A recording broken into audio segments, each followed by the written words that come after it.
Думаю, многие из нас провожают 2025 год с ощущением усталости. В первой половине года нас взбодрил новый сюжет. В информационной повестке возникло долгожданное слово «мир». Но конец 25-го миллионы людей встречают как обманутые вкладчики, ведь надежды не оправдались.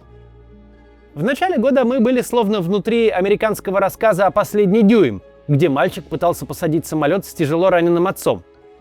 Было всеобщее впечатление, что вот еще один дюйм, еще немного, и приедем в нормальный мир. Переговоры, громкие заявления, 2 коротких перемирия. Мы сами не заметили, как обнаружили себя в абсурдном сериале «Крутое пике», где бройлер 747 все заходит и заходит на посадку в течение 325 серий. По сюжету он разок даже коснулся взлетно-посадочной полосы, но потом снова оказался в небе. Несколько месяцев кульминации так и не окончилось развязкой.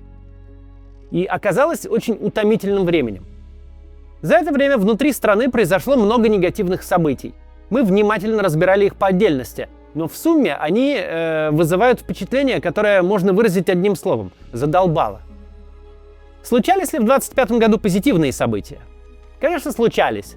Однако чаще всего как продолжение плохих новостей. Например, освобождение участников группы Stop Time – это следствие того, что их по нескольку раз помещали под арест.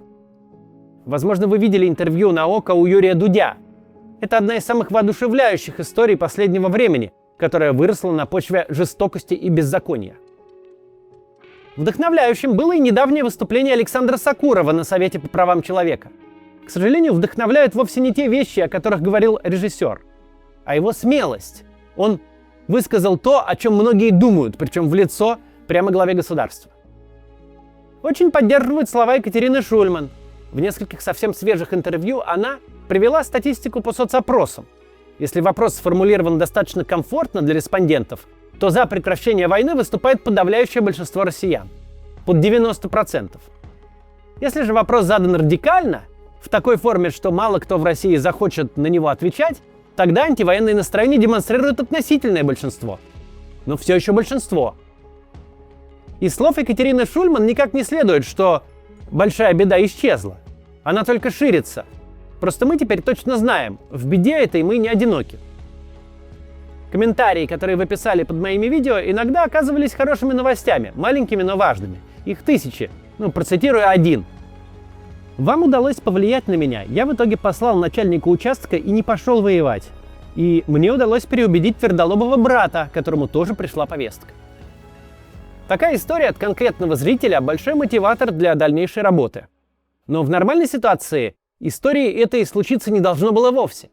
Кроме того, в том же самом комментарии зритель написал: «А вот двоюродного брата я не смог переубедить. Он ушел, добровольцем подписав контракт этим летом, и через 2 недели после отправки погиб». В известной русской поговорке говорится «нет худа без добра». А в 25 году не было добра без худа. Потому многие добрые новости в этом году были с приставкой «не». Кто-то не погиб, кого-то не посадили. Думаю, многих в этом году морально поддерживало умение проявить что-то вроде исследовательского интереса к той окружающей реальности, в которой пришлось оказаться.